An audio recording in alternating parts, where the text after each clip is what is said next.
At nung naaresto itong 3 tao, nagkaroon ng mga testigo at mga ebidensya na kung saan ay naituro ang isang hukay. At sa hukay na ito, nakita po, kumuha ng search warrant, nakita ang 2 bangkay. At itong bangkay na to, ito po ang katawan ni Geneva at ni Yitzhak.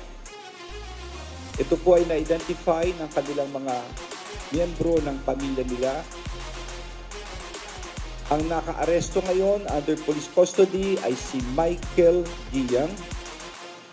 Siya po ay dating miyembro ng PNP pero siya ay na-dismiss sa service noong February 2020, AWOL.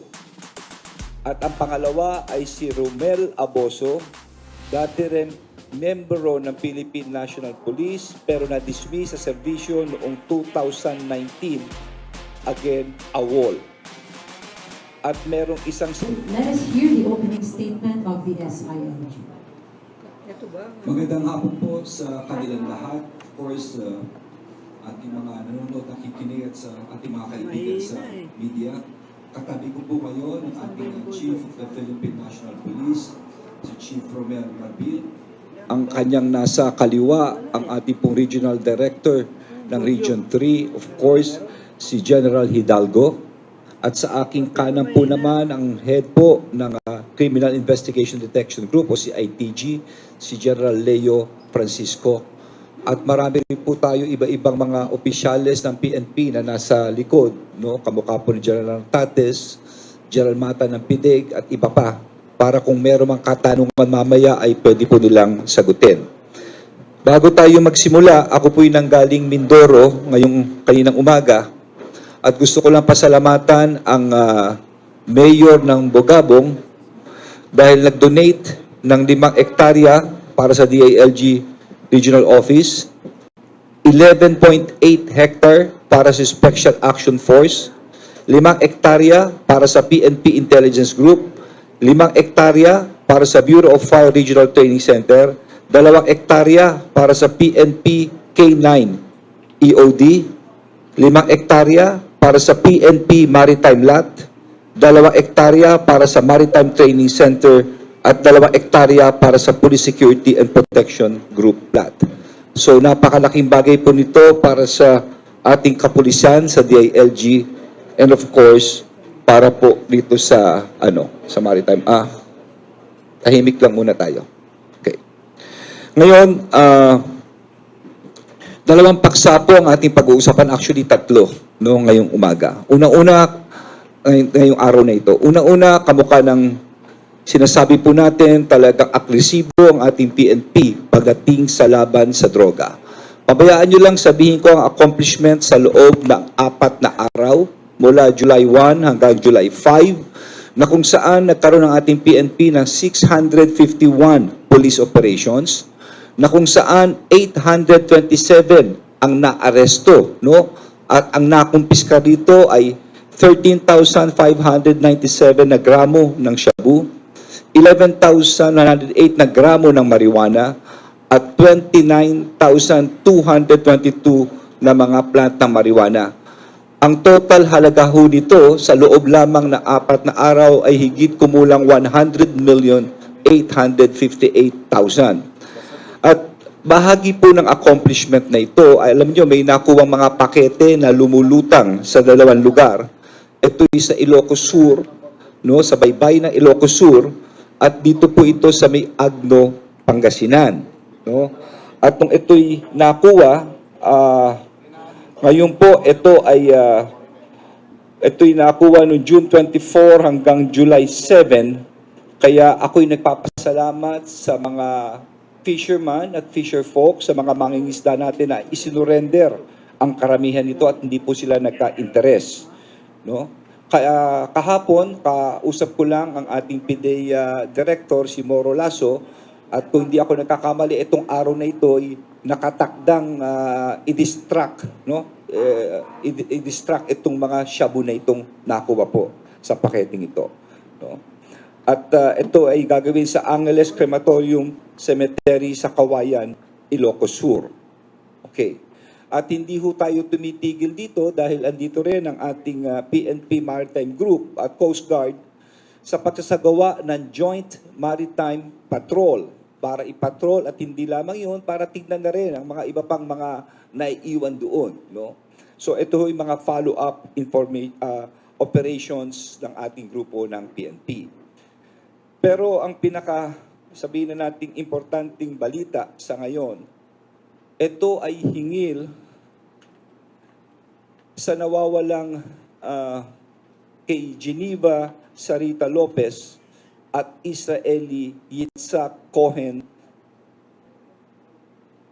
Alam nyo, may naaresto, no? Hingil dito ay may naaresto ang ating kapulisan na 3 tao na nasa custody nila.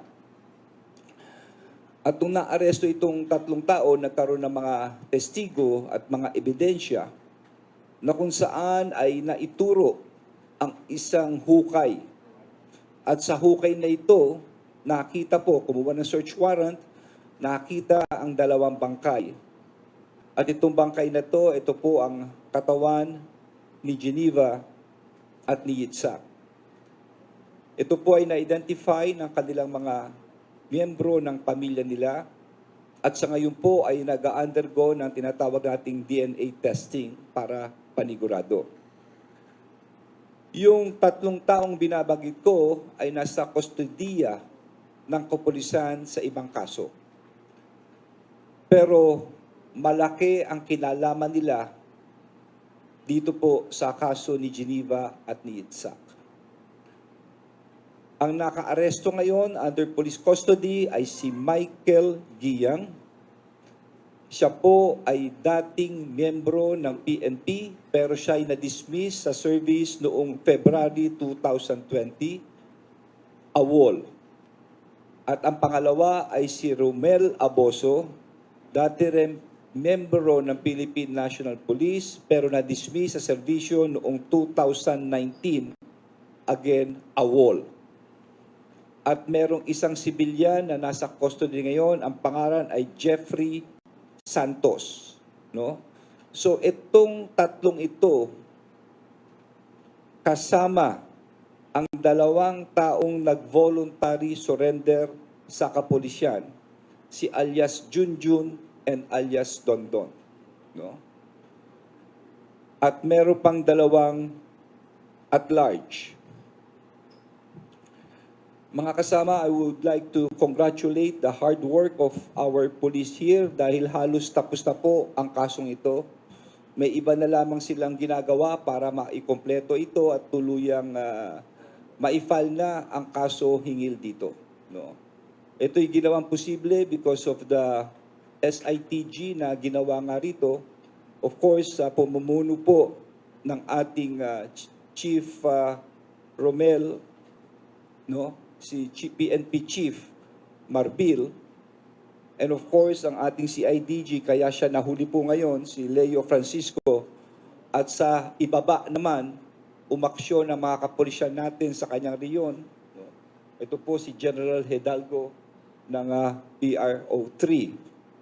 Nagkatulungan sila, kaya ito'y kaagad na naisagawa ng ating kapulisan.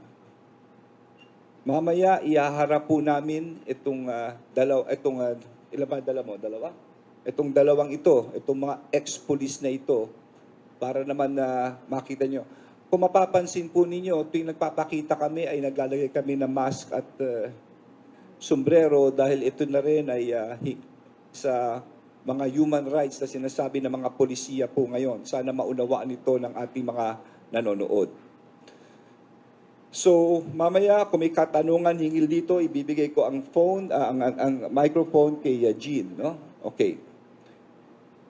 At of course, ang pangatlo, actually, 2 na yon, pero may isisingit akong pangatlo. Ito ay hinggil kay Pastor Kibuloy.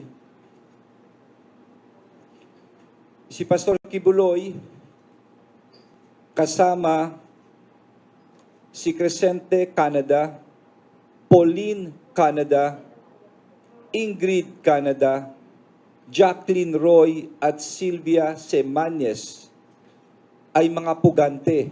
Sila ay pinag-ahanap ng mga otoridad dahil sila ay may warrant of arrest na in-issue ang isang korte.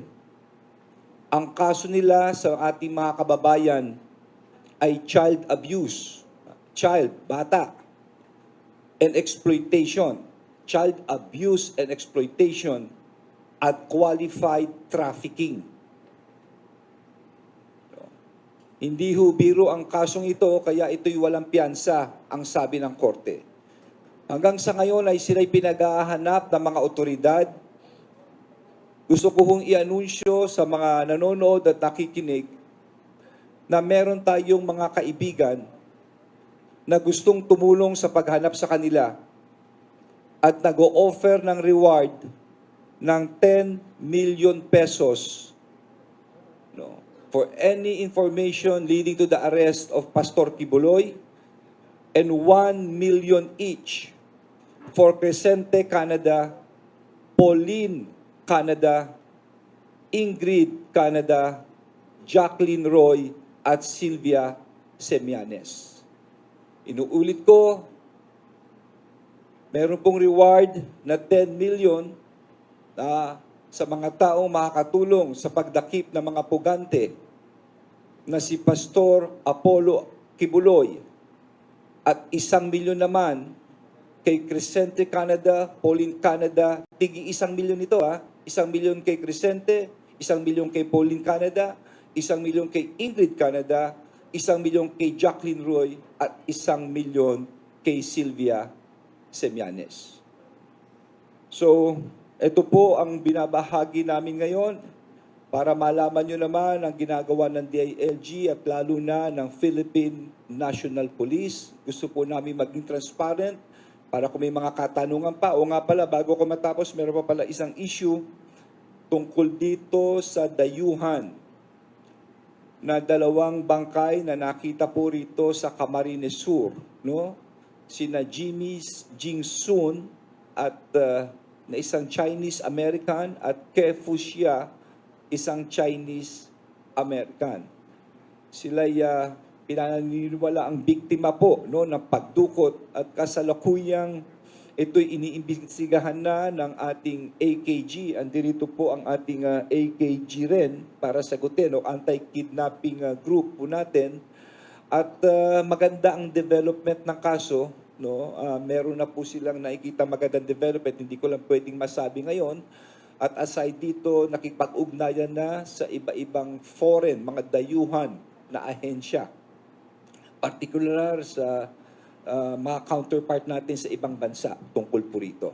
Gusto ko lang sabihin that ito po yung kasulukuyang talagang tinutugis at talagang sinosolve ng ating AKG. At maganda naman ang development dito. Siguro by next week, i-report na rin namin po ito kung ano po mang-ano rito. Okay? So at this point, I would like to open the floor to any questions. At this time, our SILG, together with the Chief PNP and other senior officers, are now ready to answer your inquiries related to the topic discussed. First, may we hear from Mar Gabriel from Net25. Teka muna, bago kayo magtanong, siguro ilabas ko muna. I would like to state on record na itong ilalabas naming 2 ex na pulis, ay under custody for another crime. For another crime. Para lang malaman po ninyo. Okay? Pero malaki ang, because of evidence at lahat sa mga nangyayari, talagang, ito po ay talagang may kinalaman sa pagkamatay. At ito sinasabi ko, we are making this statement from the PNP and from the DLG na mananagot talaga ang dapat mananagot dito. At ito'y sinasabi namin sa pamilya ni Geneva at ni Yitzhak, we condole with you, but rest assured that we will make sure that the ends of justice will be served to the family of Yitzhak and to the family of Geneva. Talagang ang ustisya ay kakamitin natin na ito at talagang ipapakulong natin, mabubulok sa kulungan itong mga taong ito. Okay? So ito yung dalawa, kamukha ng sinabi ko, we have to follow protocols about human rights. Pasensya na po kayo. Pinapakita lang namin sila just to inform everyone na ito na ho, no? Ginagawa na ng pulis ang lahat para masolusyon po para makita talaga ang mga taong guilty po rito sa kasong ito.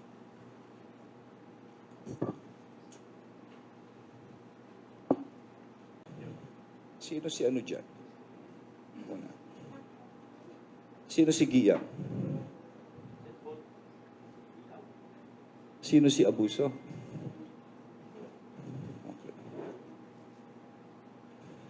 Okay. Sige, ilabas na yan. Okay. The floor is now open for any questions. Thank you, sir. Sir, the first is Mar Gabriel from Net25, to be followed by June Veneracion from GMA7.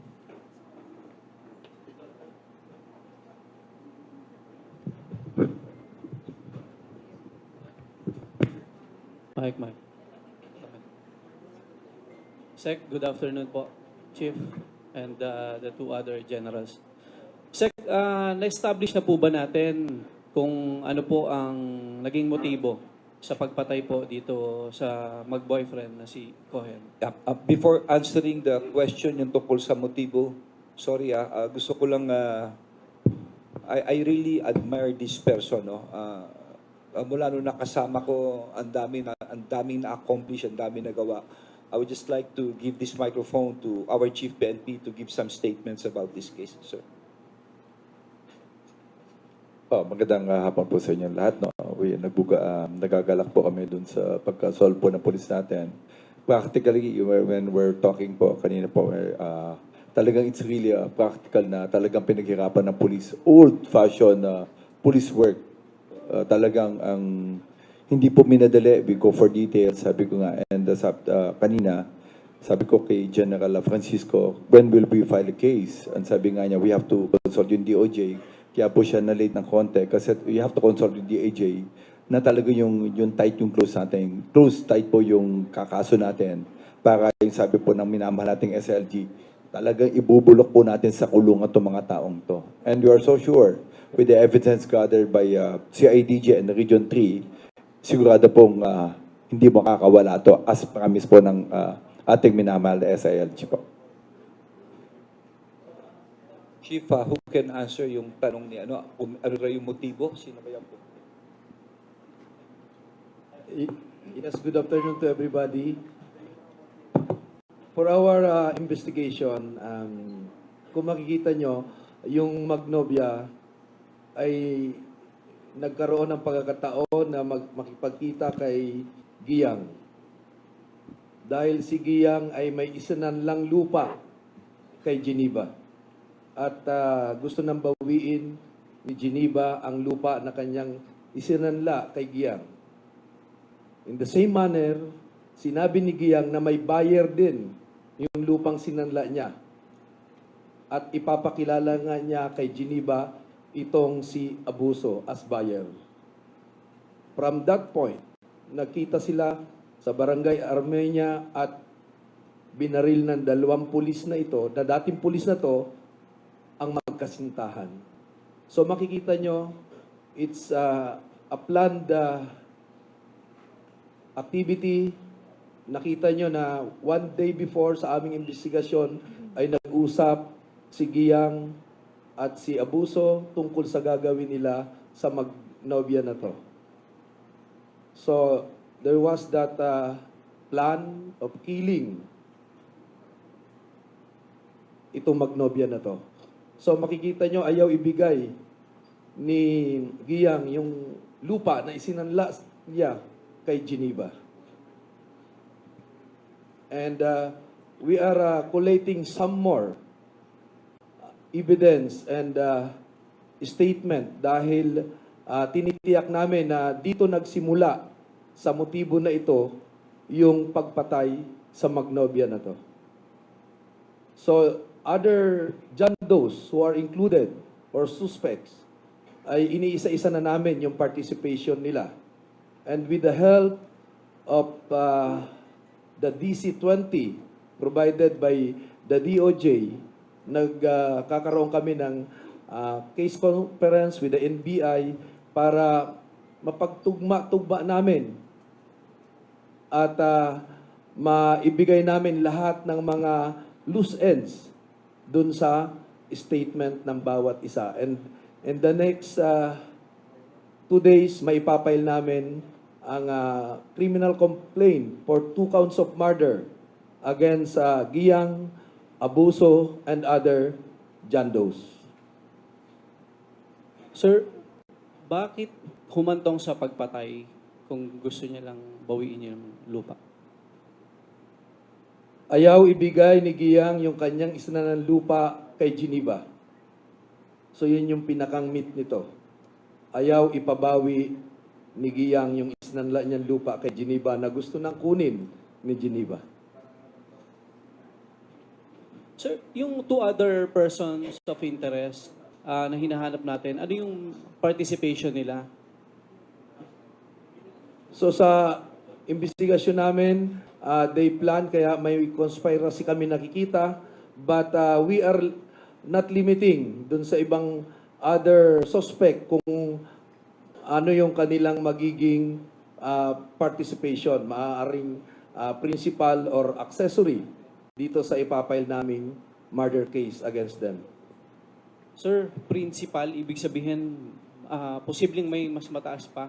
Or sino po ba ang pinaka-utak ng nangyaring crime? Ang nakikita natin dito, yung 2 dating pulis ang nagplano nito at yun ang isa sa pinagtutuunan namin ng sentro ng aming investigasyon.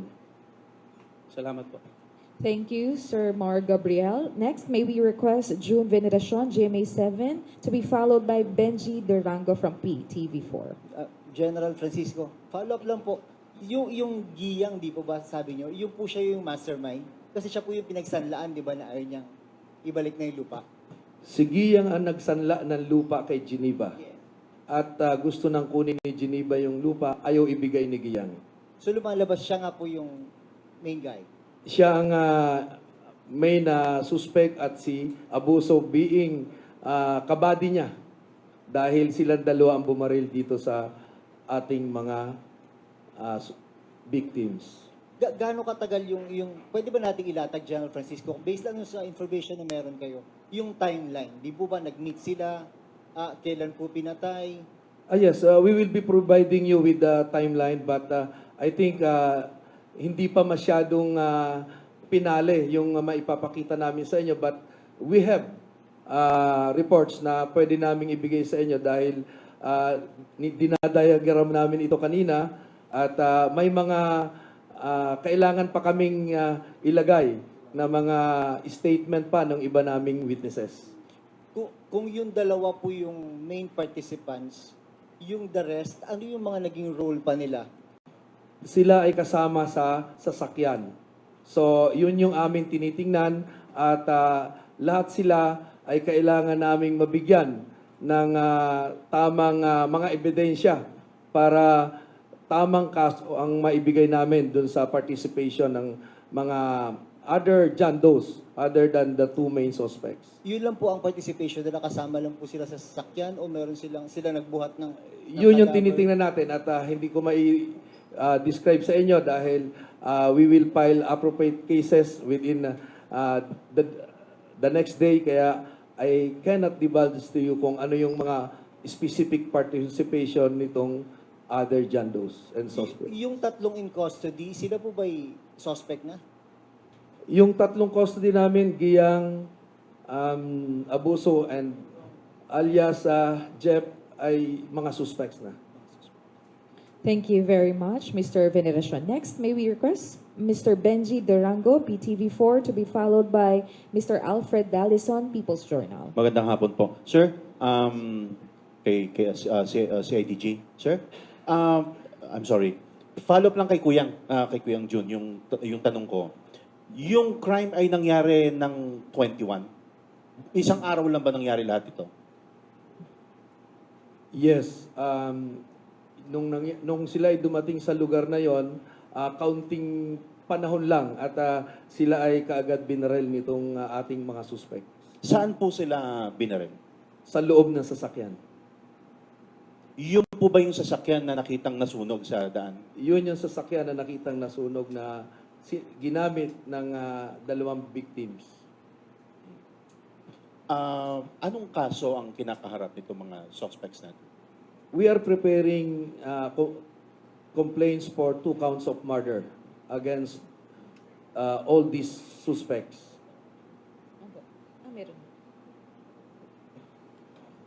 Thank you very much. Next, may we request Mr. Alfred Dalison to be followed by Lloyd Galiwan of PNA.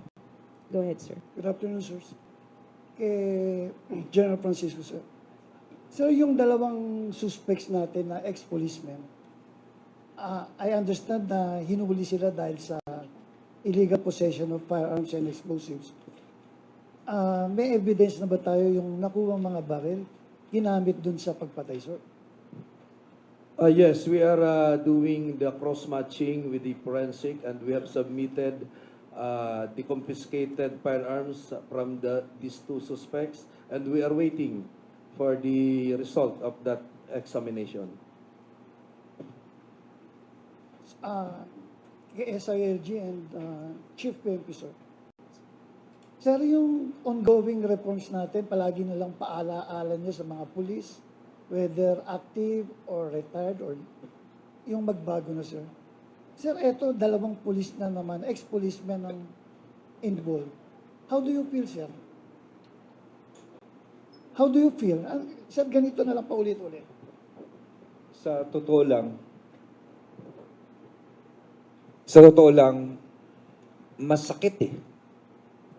Kasi ito yung mga taong binayaran ng gobyerno para proteksyonan tayo eh. Although, AWOL, dismissed from service, ibig sabihin din naman, maganda ang naging proseso sa Philippine National Police dahil tinanggal. Pero hindi mo rin maiaalis na dating naging pulis, dating nanumpa na proteksyonan. Tapos ito ngayon pumapatay, hindi ba? Kaya, importante talaga rito na yung mechanism na pag-filter out ng scalawags. Dahil these people are the ones who give a bad name to the Philippine National Police. Ito yung nagsisira sa pangalan. Itong mga anay na to. Itong mga lokong to. Pero ito lang pinapangako namin sa inyo. No? Ako naman ay chairman na Napolcom. Meron tayong IAS, Internal Affairs. No? Titibayan namin ito. At as you very well know, no, siguro alam nyo na ito that we've got 58 cases filed, mga higher ranks, no? At meron na kami mga summary dismissal na nilabas tungkol dito. We are really cleansing the ranks here. Pero again, I would like to emphasize na ang dalawang taong ito ay matagal nang tinanggal sa serbisyo ng ating pamahalaan. Masakit ito dahil if you will recall, itong Degamo case naman, di ba? Yung mga involved din dito ay dating ex-soldiers din, hindi ba? No? Kung titignan mo, mga dating membro. Kaya nga dapat dito talaga yung internal affairs, yung pag-filter out nito, importante masusi talaga ito. From time to time, tinitingnan ng mga ranggo ng bawat isa rito. Kung anong pakiramdam namin, well, totoo lang, masakit, nakaka-frustrate. Pero ito lang sinasabi ko sa ating mga kababayan na maliliit lang po ito, please, no? 99 plus ng ating kapulisan ay talagang mga bayani po yan. Nasasakripisyo yan, yung buwan nila, inaali nila sa inyo. No? Please, wag po kayong masiraan na loob na yan ng pulis. Hindi po ganun yan. Iilan lang po yan. And we will make sure of that na talagang matanggal ito mga klaseng taong. Chief? Tama po may nangyayari sa atin. Kaya nga sabi ko nga kanina, we're changing the mode of our training po and yung sa selection natin ng mga officers natin, no? And sa selection ng mga pulis na dapat maging pulis natin, no? Ang sabi ko, if there's a need na, minsan kasi meron kami recruitment na 1,000, it doesn't mean na dapat kompleto ang inano, sino talaga yung particular, hindi dati we have to complete na ito yung tao, ito yung ano, and we have to fill up all the positions. Ngayon hindi na, we changing kung sino na po yung nakakarapat, we follow yung meritocracy sa promotion and selection ng mga tao na magiging police po. So I guess it will help po para yung mga police na hindi naman dapat maging police, matatanggal po sa serbisyo po. Yun po yung ginagawa po namin. Thank you, sirs. Sir, last question na lang. Sir, may report po ang PNP and ang Presidential Anti-Organized Crime Commission. Total nangyari naman sa Central Luzon. In 2023, there were 65 foreigners. More than 33 of them were identified as foreign nationals na nakitang patay po sa Region 3, particularly sa Pampanga and Tarlac. Latest na naman po ito sa Tarlac naman.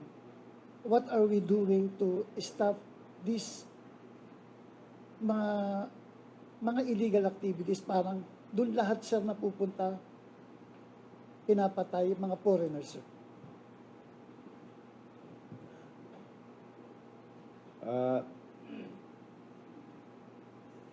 I suggest that we could present the real figure dito sa claim na may 65 na foreign nationals that were found dead body.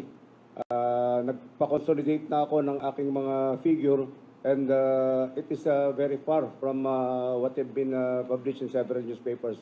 I'm not just cannot give you the exact figure, but probably so that we could have rejoinder, we could we could give you the real figure. That is our request from Mr. Alfred Dalison sana. Ito lang. Isang patay does not make any difference sa dalawa o tatlo. Buhay ng tao yan maski isa lang yan. Importante ma-solve kagad ito. Just like what we are solving here right now. No? May sinabi ako sa inyo kanina about ito nga kay Geneva, kay Itzhak, nag-double time ang mga police, sinolve ito. Ito yung isa pa kanina, halos magandang development, sinosolve kagad. We always appear in this kind na sinosolve.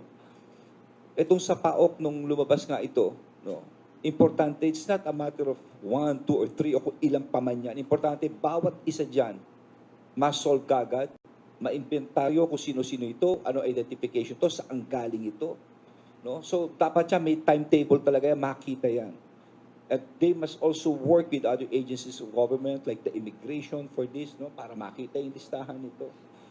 Forensics, etc. No? Napaka-importante nito. And that we will really do. Kung makikita ninyo before when we appeared here, yung barilan sa Makati within 24 hours na solve. Yung hinarang mismo ng pulis, naalala niyo yun sa Taft, yung kinikidnap yung dalawang, pinresent pa namin dito. Less than 24 hours na solve. No? So, itong mga bagay na ito, importante mailista to at ma-solve kagad ito, matutukan ito. No? So, yun ang talagang ginagawa ni Chief ng PNP sa bawat isa nito. No? Ibato lang talaga ito, but of course, an ounce of prevention is better than a pound of cure. Anong ibig ko sabihin? Ibig ko sabihin, dapat on the ground, alerto ang lahat. On the ground, yung tinatawag na barangay police, ibalik sa baba.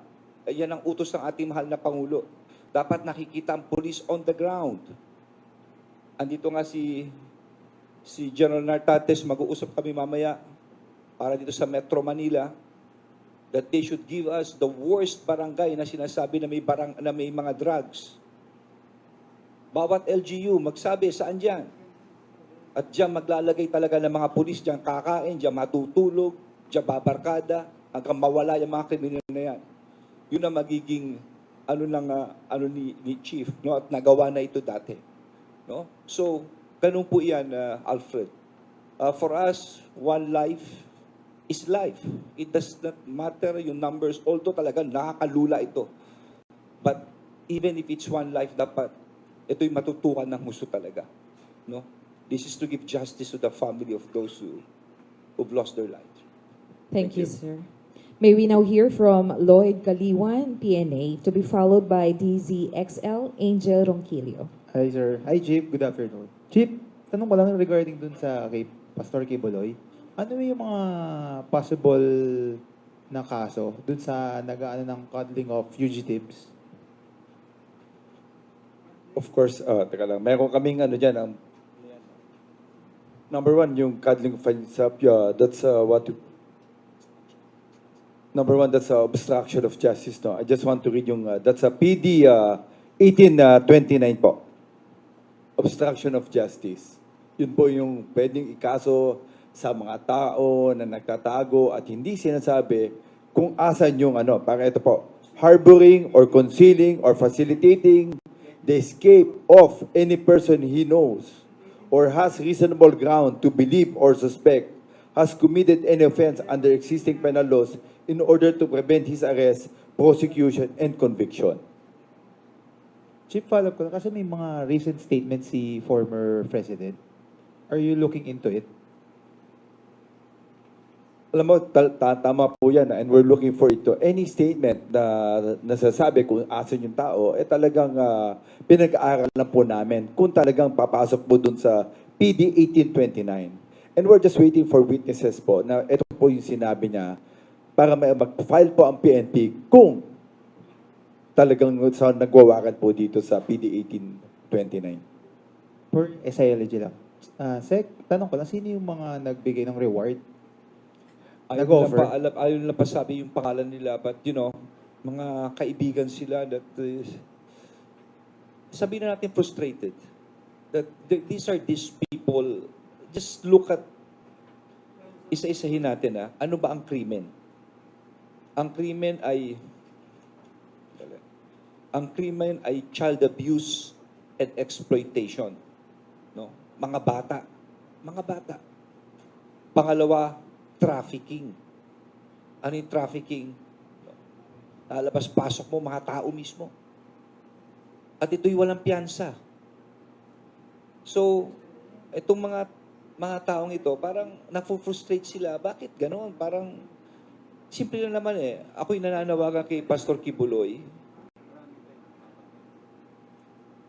Alam nyo, ito naman ay warrant and we have to implement this. Kung talagang wala po kayong kasalanan, Pastor, meron tayong tinatawag na korte, no? Na sumurrender na lang po tayo para matapos na po ito. Harapin po natin ang akusasyon kamukha ng ginagawa ng ibang ordinaryong tao. Dapat ganun ang mangyari. No? Pero sa nangyayaring ito, parang tinatapakan ang sistema ng pamahalaan. Parang niyuyurakan Magsiserve ka ng warrant para ikaw pa masama. Hindi ba? Basta simple lang. Ang batas ay batas. Ang may kasalanan, mananagot. At yan ang gagawin namin, Pastor Kibuloy. Ngayon, simple lang. May warrant, wala kang kasalanan, sumuko ka. Mahirap ba yun? So, ito po nangyari rito. Kaya meron po kaming mga kaibigan na they're so frustrated about what's happening right now at gusto makatulong. Kaya nagbigay ng reward ng 10 million pesos. Last on my part, may monitoring ba na hindi pa naman nakakalabas sila ng bansa? Well, as of now, as per our intelligence, nandito lang sa bansa yan. Thank you. Thank you, sir. Next, may we hear from Miss Angel Ronquillo, DZXL, to be followed by Raya Kapulong, ABS-CBN. Hi, sir. Hi, Chief. Good afternoon po. Para po sa inyong katanungan. Chief, may we know kung ano po yung ranggo nung dalawang policemen na sangkot po sa pagpatay doon sa magkasintahan? Patrolman po. Pareho po sila. Mga bagong mga pulis pa lang. Yan po. Okay. May tuturing na po ba natin to, Chief, na case closed na po? Alam mo, hindi, sa amin yung suspect nandun na. But as long as hindi pa na-file dun sa court at hindi pa in-accept ng ano natin, we could say hindi pa rin case solved, no? But on our part, talagang nandito na po lahat ng ebidensya. And And last question po, Chief. Meron po ba tayong ibibigay na tulong o proteksyon dun sa pamilya considering na dalawang dating policemen po yung sangkot sa pagpatay? Thank you po. Pagka humingi sila ng tulong sa amin, of course, we will give them protection. But as of now, talagang ginagawa po namin yan. Kahit na hindi po nilang sabihin yan, we are giving them protection.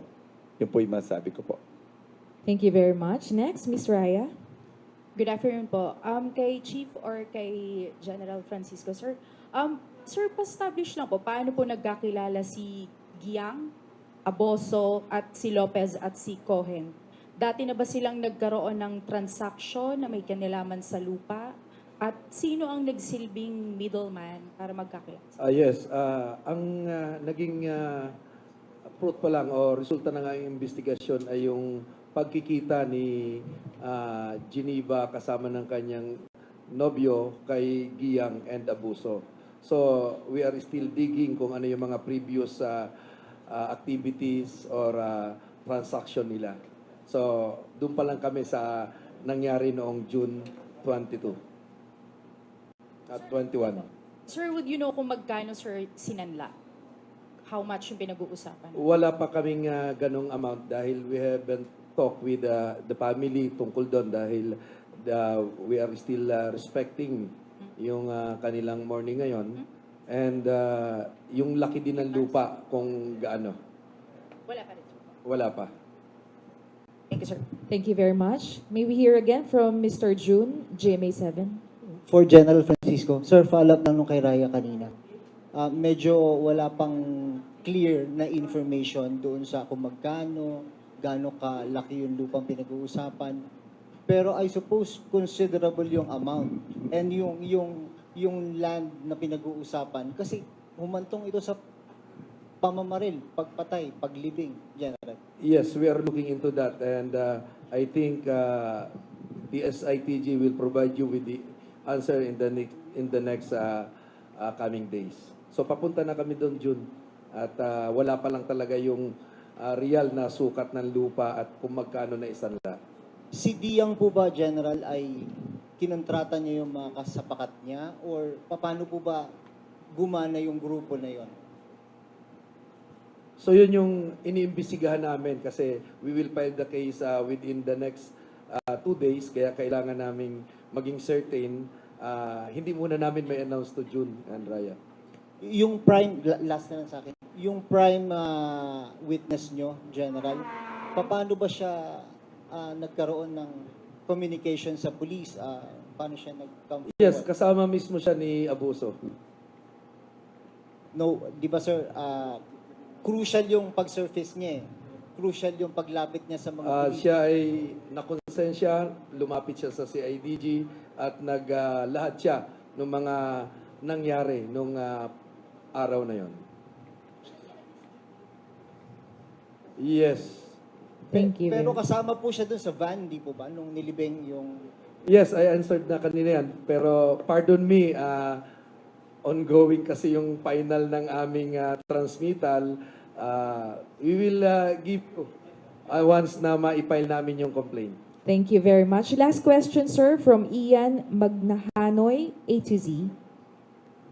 Thank you. Check.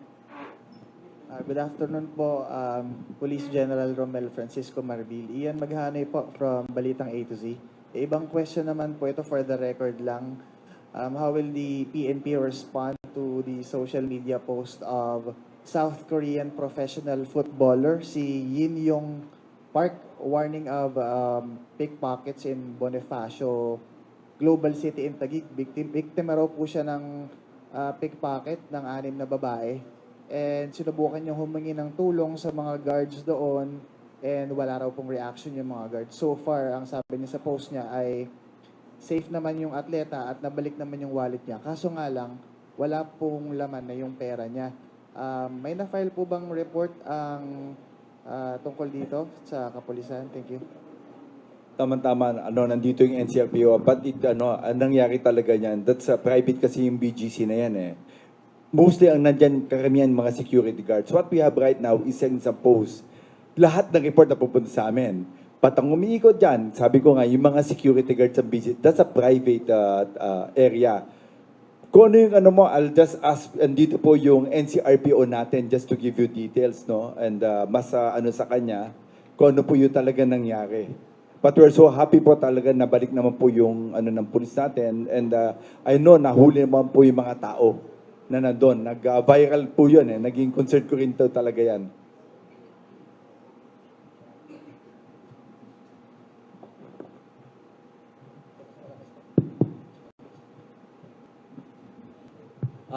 Yes, with regards to the pickpocket incident in BGC, where we are investigating yung nangyari na yan.